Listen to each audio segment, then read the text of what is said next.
So welcome to the May video. I always upload these at the end of the month, and this month will be no different, which means probably close to midnight towards June 1st. I was hoping to have like more art progress to show you, but this one's gonna be a little different because it's kind of like the emotion behind it. One of my favorite YouTubers is Van Neistat, and Van made a video last year about why comedians are the greatest artists of our time, or the most important. And in that video, he quotes Tolstoy, and the whole quote is that it's Tolstoy's book, What is Art? Now, like, I really should read the book myself, but instead of me reading the book, I'm just gonna trust that Van's assessment is pretty good. And it's kind of like a popular assessment anyway, and it's that Tolstoy felt that art is a transference of feelings that the artist once felt through the medium that whatever it is they're working in, enjoyed by somebody else. It's a transference of feeling. And the whole theme of this video is art is hard. And because you're dealing with feelings, you're dealing with I feel something and I want to create something that preserves those feelings, and someone else can feel that feeling. And it's kind of hard because it's like, you know, for so many things in life you want to be objective, and many things in art and design are objective, but with the realm of feelings, subjectivity kind of starts to take over. And this is why, like, you know, people say like, oh, things become an art, because you are trying to transfer feelings. And it's kind of like everything that's designed has someone putting thought into, but maybe not the feelings that they want to come out. You know, I watch a lot of urbanist channels here on YouTube. One of my favorites is Not Just Bikes. And one thing that he talks about is how suburbia and suburban developments are soulless. And it's kind of like a really harsh assessment to say that this community has no soul. And I don't think you can really say that about the people, because that's just extremely demeaning. I mean, that is really wrong. But I think you can say it about the monuments that they built. The monuments being their streets and where they put their homes and their businesses. It's in such a way where it wasn't designed to have a feeling that the user, want to experience. It doesn't tell you anything about the people who made it. Many times it doesn't tell you about the people who made it, because the people who made the community are not the people who live in the community. A developer will buy something, build a huge plot of land, plop down 500 homes, and walk away from it. And while the people who live there definitely make their own culture, there was no transfer of feeling. It's not like Disneyland, where, you know, these Imagineers and Walt Disney had these visions. They had things they wanted you to feel when you experienced Disneyland. And those feelings are quite powerful. They didn't quite do that with like suburbia. And it's kind of a shame, but it also creates a culture of meaningless space. And if you ever watch Solar Sands, he did an excellent video on the idea of liminal space. This idea of seeing something out of context that's transitory or transitionary. Something where it's in between what is and what was, or what is and what will be. As we're like, you know, something like a cathedral, like Notre Dame. You know, it's like 900 years old. It burned, you know, pretty bad, but it means so much. There's so much feeling in that building that people felt 1,000 years ago that we still enjoy today. So one thing that's kind of funny is that when I draw or paint or create these videos, I become preoccupied with like the feeling of something. Like the last video that I did was me drawing San Francisco. Like I said, I was hoping I was hoping to have, like, show you cool renderings. Let me kind of tell you the story about that. Actually, I should back up a little bit. Like, a lot of art, like paintings, you're seeing some finished final product, and hopefully you get the feeling that the artist intended, but you don't really see how the artist got there. My grandfather, when he was alive, he used to give these demos where he would go paint a painting and people would watch and they'd be like, wow, it's so amazing how fast Don could make a painting. Wow, it's so amazing, so brilliant. Now, I've often said it's kind of like watching a magic trick. Just because the magician did the trick in front of you does not mean they taught you how to do the trick. And it's kind of screwed up because you think you're getting a lesson, but you're really not. Now, he probably gave little pointers and stuff and definitely gave ideas, but it wasn't breaking down a painting. It's kind of funny because he would rehearse his performances. So when he went to paint that in 20-30 minutes, that was the 5th time he did it, and he made it look just so natural and organic. But likewise, when you see like a magician perform a trick, they don't want to tell you how it's done for professional reasons. But I've always respected it, like as an art form, when you see how it's done and you realize that 30-second trick took 20 years of practicing some move to make it look convincing. And it's kind of weird because the real work that they're doing, they try to hide, they try to conceal it. You didn't see Penn and Teller, do all the work necessary it took to make the trick. You just saw the trick, you see the results. And like a lot of times for art, they'll be like, well, artists should never explain their work. Their work is enough. And I don't know why this is the best mentality to have. I understand why people do it, but I don't really, I'm not a big fan of the artist should make it super mysterious. Maybe they should, maybe they shouldn't. I don't think there's anything wrong with it.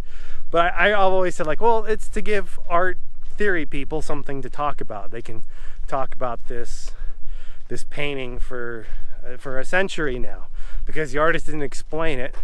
So this leaves people to go and kind of assume whatever they want and write academic papers. You can get a PhD in analyzing a painting from the 1940s when the artist could have come out and said, well, this is what I meant.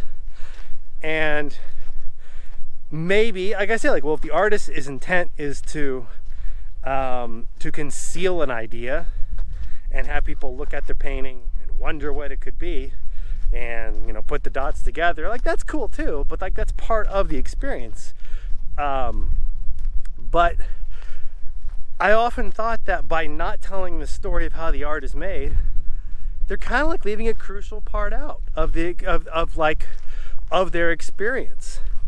And you might see a painting or a piece of art and you realize, like, oh, whatever, the artist just put it up and drew it. Not saying, oh, there was some painstaking process. There was some sleight of hand.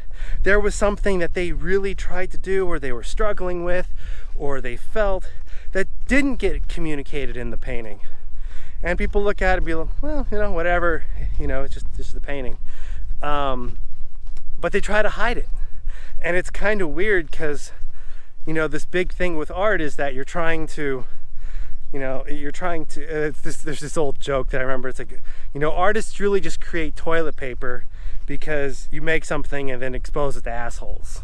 Because some people look at your art and just, start shitting on it. And, but it's kind of true.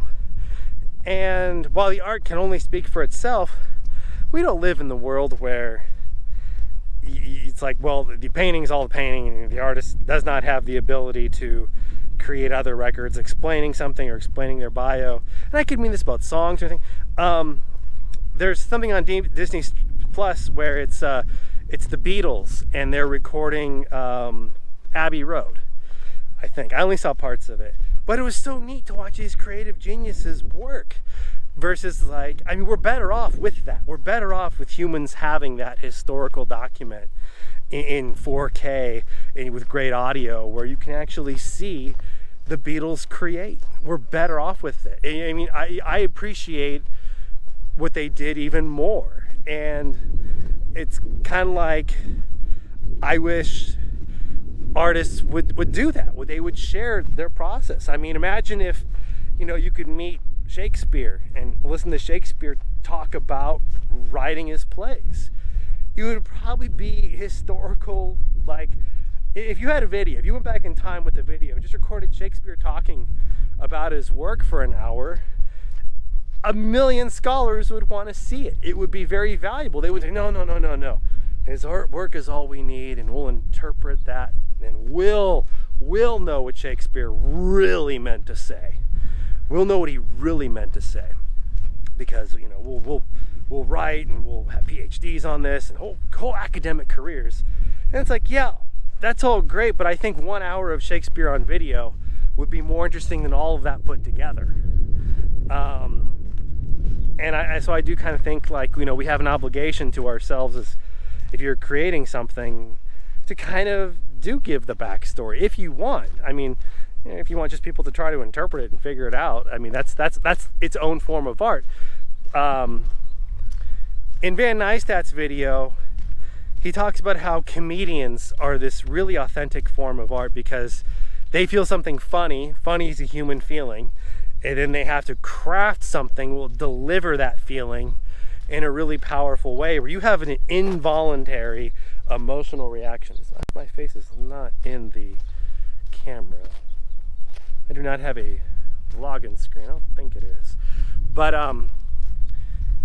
with comedy, you have this involuntary reaction. I said, comedy's really hard. There was a YouTuber who people were kind of not liking because he made so many jokes, and I thought the guy was funny. And it's really, I can't take him seriously because he's making jokes. It's just so beneath me when someone's explaining a serious topic and they throw in humor. I'm up here, and as soon as you're making jokes, you're down here, and I can't respect people down here. And I've always despised that attitude because humor is really hard. If you want to test it, go get your phone and record 5 minutes of you being funny and upload it to YouTube, and then send it to a bunch of people and see if people react to it. And probably won't.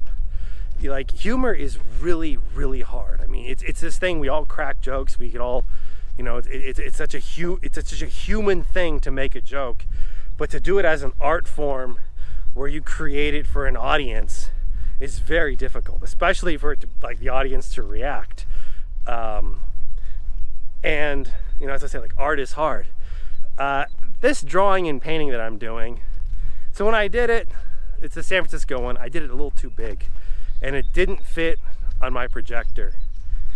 And it's really weird because it's like, oh, let's just take it to a copy machine. 2 minutes, not even 2 minutes, 30 seconds on a copy machine, I've got copies that I can project. But it's really weird because it was like an emotional hurdle.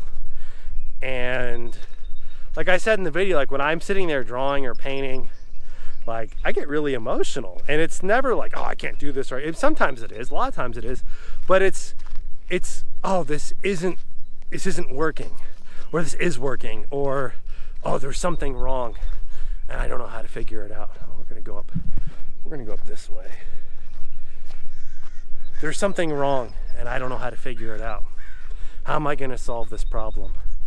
And I'm trying to do where I break the piece into phases, where I solve problems at each phase, to where hopefully at the very end, every little thought in my head's been worked out, ironed out, tested, and I don't have to go back. But even then, some part of me is thinking, oh, do you really still feel it?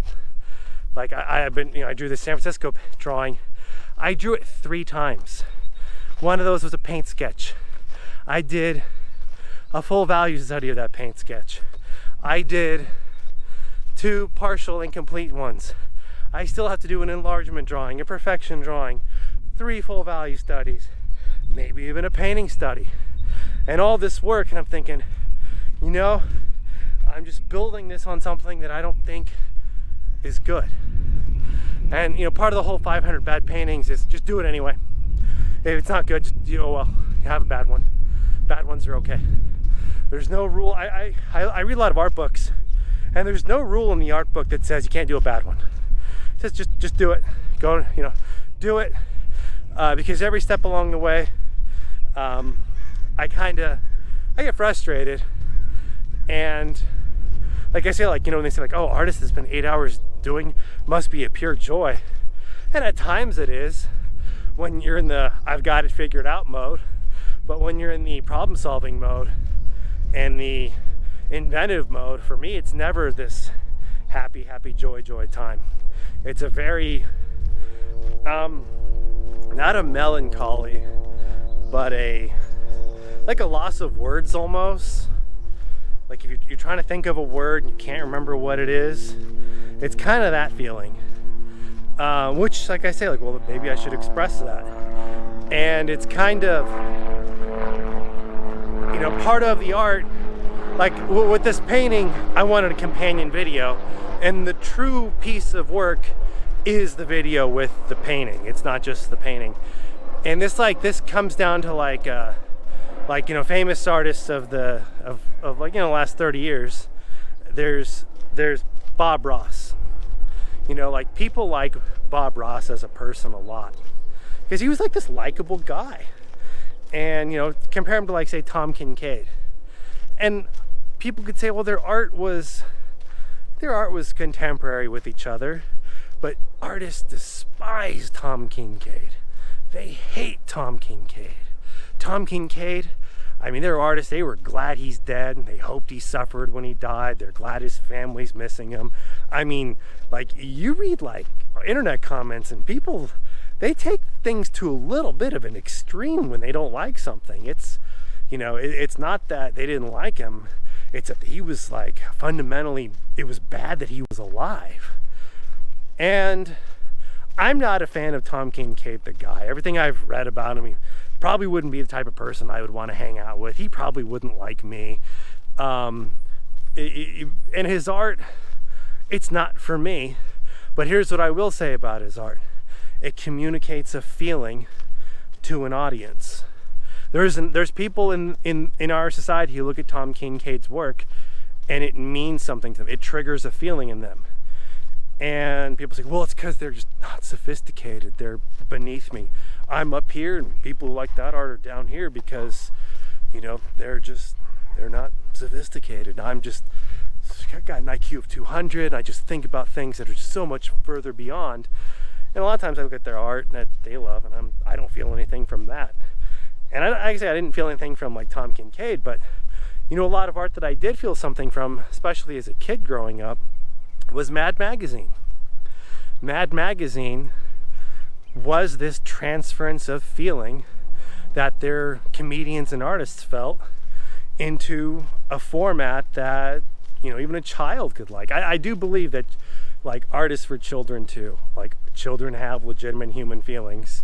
To deny them that, it's to deny them their humanity. And even when I go back and look at an old Mad Magazine now, I laugh at it. The work got an emotional reaction from me.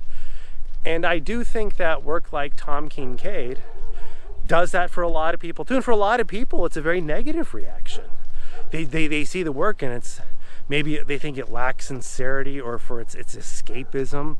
I do think not liking his work for how you feel is a completely valid reaction.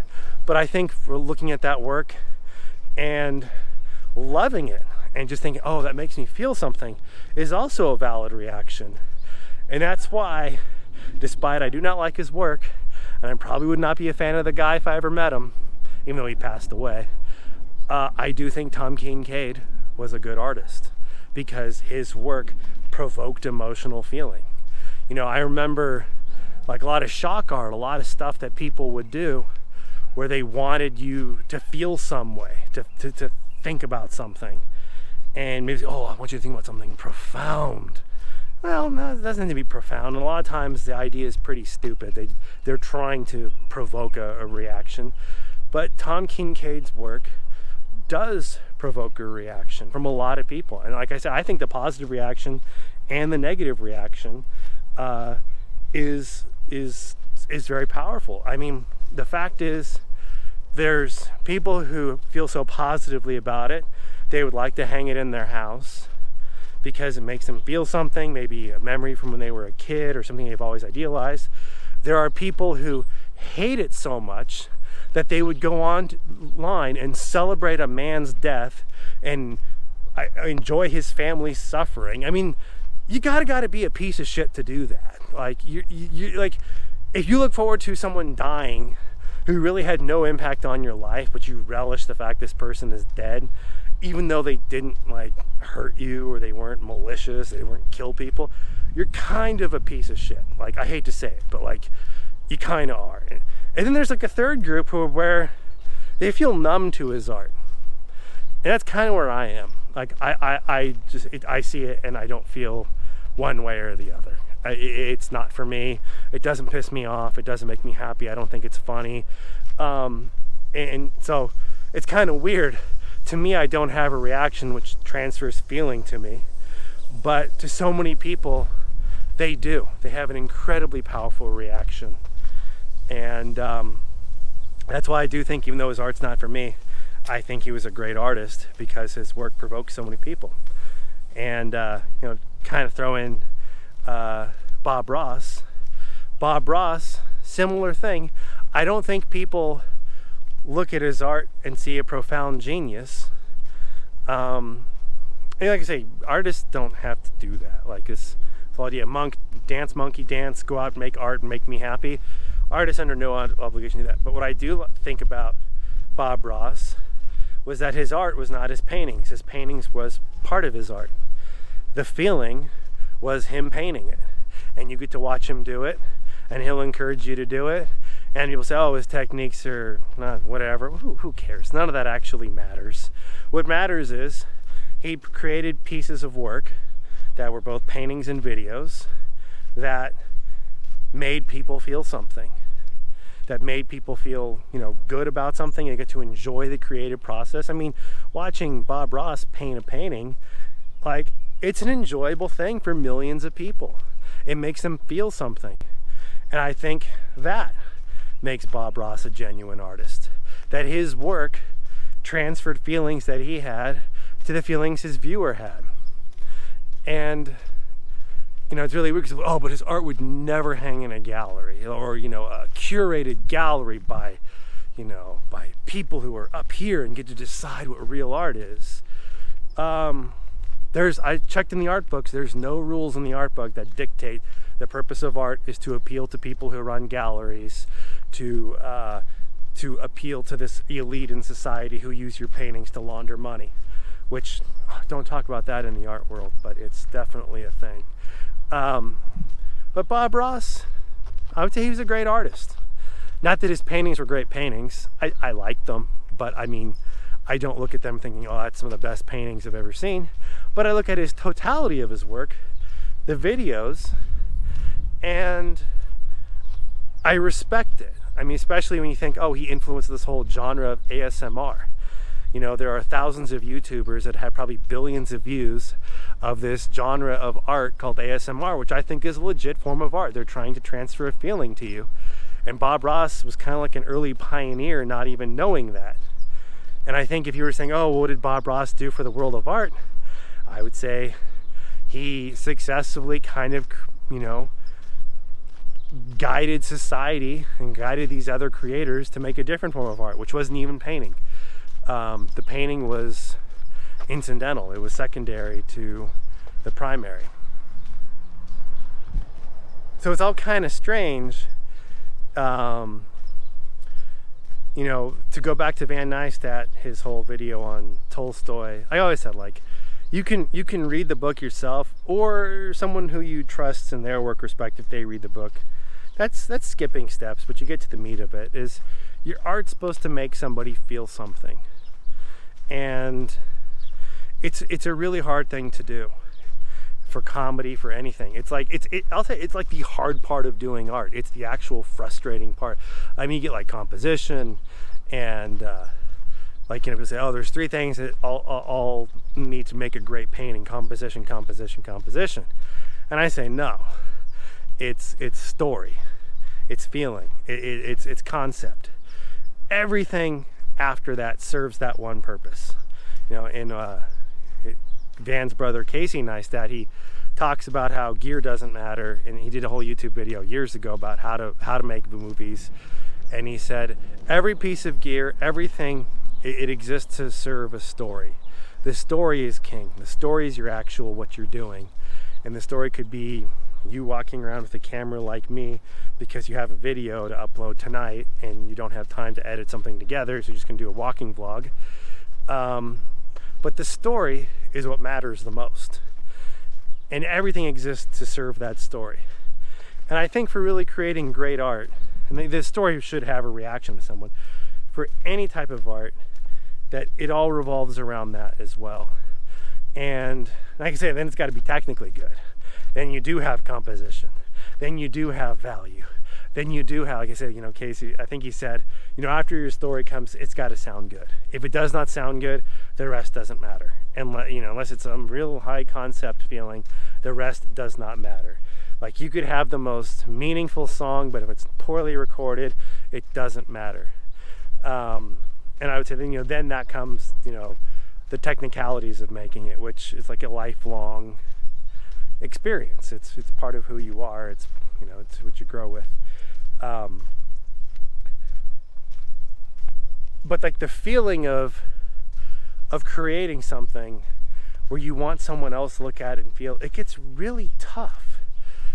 It gets really hard, because the feeling that you're trying to express isn't just, you know, I'm just gonna splurt paint on paper and it looks chaotic. I guess I was having a bad day, so I'm transferring the feeling of having a bad day. And it's like, well, okay, but you know, feelings get a little more complex than just having a bad day. One of my favorite paintings is the Nighthawks by Edward Hopper, because I'll flash it on the screen right now. No copyright. This is academic discussion. But what I love about this painting is the feeling that it really like gives off, because it's almost a feeling of uneasiness, of abandonment, of liminality. You know, this idea of liminal space. Of, you know, most of the painting is just a transition. It's people waiting. It's open space that should be full of people. It's a restaurant that's half empty, or most not even half empty, just a couple people in it. But I always looked at it, and it always, like, I felt something when I saw it. And I imagine that if you lived during World War II, which I didn't do, as you can see that I'm not in my 90s, that painting, it would mean something quite a bit different to you, because you probably had feelings back then that were very different than I do today. But I still kind of appreciate that. Something I kind of realized with my grandfather's work is my grandfather and I were born 60 years apart. So he grew up in a different era than I did. He had things which influenced him at a very young age that I didn't experience. And I had things which influenced me, which he didn't experience. And it's kind of I want to explore his work like an emotional level, from how I see it and how I think he would have saw it. And sometimes he left notes, and if he left notes, I'll read them. I'm actually planning on doing videos about his paintings one by one, and like any notes that he had, I'm just gonna read them. And any sketches that I find, I'm gonna show him. I want to pull back the curtain to show maybe what he meant. Like, I'm gonna talk the few techniques that he had that I use, and I'm just gonna say, here's how I do it. But I do want to talk about the feelings that he had, and I had to realize, like, you know, this is a World War II vet that, you know, experienced the Great Depression and then experienced a really bad war that he was in, and he saw things that he never wanted me to see. He even told me before he died, I do not want you to experience what I did. I did that so you don't have to. And then he experienced, you know, getting married to my grandmother and having 10 babies and losing 2 of them, and moving across the country. I mean, these are all very emotional things that I've never been through. That it would be impossible for that feeling to not be in his art. And then I realized, like, I experienced very different things. I grew up with the internet. I grew up with video games. I think, the fact that I remember playing Super Mario Brothers when I was 3 or 4 years old shaped my experience. I mean, that means something to people. If you can have that feeling in something, my grandfather wouldn't have understood it because he never played Super Mario Brothers. Even though it was around when he was around, it was just not a form of art that he paid attention to. But I did. So it's kind of like a feeling of ages. What I love about the Nighthawks is that I probably feel something very different than my grandfather did when he would have looked at it. I imagine he would have felt a sense of nostalgia. For me, how can I feel nostalgia for an era I never lived in? It's a different feeling. What is it called? There's a Dictionary of Obscure Sorrows. They have a word for it. I'm going to flash the word right here because I forget it. But it means to feel nostalgia for a time you've never lived. And I really think that if you can create pieces of art that successfully do that take a feeling that you felt from a time in the past and extend that forward, that's really powerful. And even if it's like a funny joke, like that's successful. The whole point of art is really to be remembered. You're creating something which will have a permanent place in humanity if it's successful. I mean, we build our fanciest buildings, most expensive buildings, to house artwork because we value, someone made this and it means so much to us as a culture that we're going to spend resources for the next 1,000 years protecting it and sharing it with everyone. And it's really cool, but it kind of shows, art is hard. To do that is really difficult, and to express feelings can be extraordinarily difficult, especially when it's expressing feelings in like a piece of like literature or a painting. It can be very hard. And I do think that for certain things, you can express something you don't want to express. Like people say, like I go back to these urban design channels and say, oh, suburbia is soulless, because there was a design process where there was no human experience put in it. The feeling is a feeling of despair, not even despair, but just of I'm at a loss of word, but like impersonable. You can't relate to this. There is no human scale. There is no human feeling. It's just something you don't really relate to, and it's a very off-putting thing because humans try to make things, and when we make things that people relate to, people want to preserve them. And I've often said, like, I was even going to do some where I draw what I don't like about suburbia, but I wanted the feeling to be liminality. I wanted the feeling to be transition. I wanted the feeling to be, you're not enjoying life. You're having something really hard. So, in conclusion, art is hard. And maybe by sharing the difficulties with it, we kind of can further enjoy it. And like to go with like the difficulty, like the one I'm doing is like my fear is like I take it so far and then I don't like the final result, and what do you do? Well, I'm just gonna start over and do another one, and hopefully I like that one. And I think maybe I'll kind of understand the wisdom my grandfather said, you've got 500 bad ones in you and they gotta come out. So anyway, folks, just kind of a walk and talk video. I noticed I probably haven't done one of these in 6-7 months, so I figured I'd do one for you. Plus I needed a quick video because I gotta upload tonight. If you like this cool shirt I'm wearing, they're currently for sale at the Mission Inn Museum. I do have them. If you buy a print from me in person, I'll give you one. But if you like this art, check out my business, dononeal.com. This is my grandfather's work. Maybe you could see feelings in his paintings. In fact, if you have favorite feelings about his paintings, check them out and leave comments below. I love hearing when people contact me saying what his paintings mean to them. You can follow me on Instagram. I post every day as a creative mandate, every single day, 365 days a year, every day, at Riley O'Neill. Thanks for watching, and I will see you next month. Kind of like how I do that as like a question, like 15 of you folks watch this, and I thank you. So for the 15 of you, I'll see you next month. And if you're watching this far into the future, you can watch all the other ones that I've got.